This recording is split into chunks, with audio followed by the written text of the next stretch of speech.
अच्छे लोगों के साथ हमेशा बुरा क्यों होता है?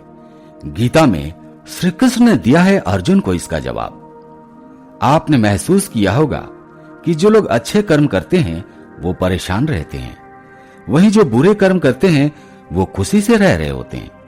अच्छे कर्म करने वाले परेशान होते हैं कि आखिर उन्हें इतनी परीक्षा क्यों देनी पड़ रही है, जबकि जो अधर्म की राह में चल रहे होते हैं वो खुशी खुशी अपनी जिंदगी का लुत्फ उठा रहे होते हैं। अगर आपके मन में भी ये सवाल आया है तो आज हम आपको इसका जवाब देंगे, लेकिन उससे पहले भगवत गीता में लिखा है और श्री कृष्ण ने अर्जुन को जवाब भी दिया है। भगवत गीता में वर्णित कथा के अनुसार जब भी अर्जुन के मन में कोई दुविधा होती थी तो वो श्री कृष्ण के पास पहुंच जाते थे। एक बार की बात है, अर्जुन भगवान श्री कृष्ण के समीप आकर कहते हैं कि वो दुविधा में है और इसका जवाब वो श्री कृष्ण से चाहते हैं। कृष्ण ने पूछा कि क्या सवाल है? अर्जुन ने कहा, मुझे जानना है कि अच्छे लोगों के साथ हमेशा बुरा क्यों होता है, वहीं बुरे लोग खुशहाल दिखते हैं। अर्जुन के मुख से ऐसी बातें सुनकर श्री कृष्ण मुस्कुराए और कहा, मनुष्य जैसा है और महसूस करता है वैसा कुछ नहीं होता, बल्कि अज्ञानता की वजह से वो सच्चाई नहीं समझ पाता है। अर्जुन उनकी बात समझ नहीं पाए। इसके बाद श्री कृष्ण ने अर्जुन से कहा कि हे पार्थ, मैं तुम्हें एक कथा सुनाता हूं, उसे सुनकर तुम समझ जाओगे कि हर प्राणी को उसके कर्म के हिसाब से ही फल मिलता है। प्रकृति हर किसी को अपनी राह चुनने का मौका देती है। अब वो मनुष्य की इच्छा पर निर्भर करता है कि उसे धर्म की राह चुननी है या अधर्म की। कथा शुरू करते हुए श्री कृष्ण ने कहा, एक नगर में दो पुरुष रहा करते थे। एक पुरुष व्यापारी था जिसके जीवन में धर्म की बहुत महत्ता थी। वह पूजा पाठ में यकीन रखता था। वो हर रोज मंदिर जाता था और दान पुण्य भी करता था और हर रोज भगवान की पूजा करता था। वहीं दूसरा पुरुष बिल्कुल विपरीत था। वह हर रोज मंदिर तो जाता था, लेकिन पूजा करने नहीं, बल्कि मंदिर के बाहर से जूते चप्पल चुराने। उसे दान और धर्म से कोई लेना देना नहीं था। समय बीतता गया और एक दिन बहुत जोर की बारिश हो रही थी। इस वजह से मंदिर में पुजारी के अलावा कोई और नहीं था। ये बात जब दूसरे पुरुष को पता चली तो उसने कहा, यह सही मौका है मंदिर का धन चुराने का। पंडित से नजर बचाकर उसने मंदिर का सारा धन ले लिया। उसी समय धर्म कर्म में विश्वास रखने वाला व्यक्ति भी मंदिर पहुंच गया।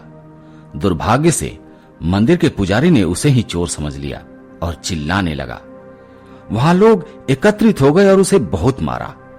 इसी तरह वो बचते बचाते वहां से निकला तो दुर्भाग्य ने उसका साथ वहां भी नहीं छोड़ा।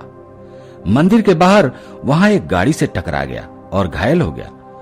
फिर वो व्यापारी लंगड़ाते हुए घर जाने लगा तो रास्ते में उसकी मुलाकात उस पुरुष से हुई जिसने मंदिर से धन चुराया था। उसने कहा, आज तो मेरी किस्मत चमक गई, एक साथ इतना सारा धन मिल गया। यह सब देखकर उसे बहुत बुरा लगा और उसने अपने घर से भगवान की सारी तस्वीरें निकाल दी। कुछ सालों बाद दोनों ही पुरुषों की मृत्यु हो गई। मरने के बाद जब दोनों यमराज की सभा में पहुंचे तो भले पुरुष ने उस दूसरे व्यक्ति को देखा। उसे बहुत गुस्सा आया। उसने क्रोधित होकर यमराज से ही पूछ लिया, मैं तो हमेशा अच्छे कर्म करता था, दान में विश्वास रखता था, उसके बदले जीवन भर मुझे अपमान और दर्द ही मिला। इस व्यक्ति को नोटों से भरी पोटली, आखिर ऐसा भेदभाव क्यों?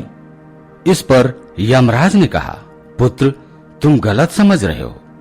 जिस दिन तुम्हारी गाड़ी से टक्कर हुई थी वो दिन तुम्हारे जीवन का आखिरी दिन था, परंतु तुम्हारे अच्छे कर्मों की वजह से तुम्हारी मौत एक छोटी सी चोट में बदल गई।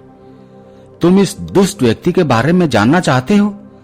दरअसल इसके भाग्य में राजयोग था, मगर इसके कुकर्मों और अधर्म की वजह से वह सिर्फ एक छोटी सी धन की पोटली में बदल गया। तथा ये कथा सुनाने के बाद श्री कृष्ण अर्जुन से कहते हैं, पार्थ, क्या अब भी तुम्हें तुम्हारे सवाल का जवाब मिला या नहीं? ऐसा सोचना कि भगवान तुम्हारे कर्मों को नजरअंदाज कर रहे हैं, ये बिल्कुल भी सत्य नहीं है। भगवान हमें क्या किस रूप में दे रहा है, मनुष्य को समझ नहीं आता। अगर आप अच्छे कर्म करते रहें तो भगवान की कृपा हमेशा बनी रहती है। इसलिए अपने अच्छे कर्मों को बदलना नहीं चाहिए, क्योंकि उसका फल हमें इसी जीवन में मिलता है। इसलिए मनुष्य का फर्ज है कि वो हमेशा अच्छे कर्म करते रहे, क्योंकि श्री कृष्ण ने गीता में भी बताया है कि किसी के द्वारा किया गया कर्म बेकार नहीं जाता, चाहे वो अच्छा हो या बुरा।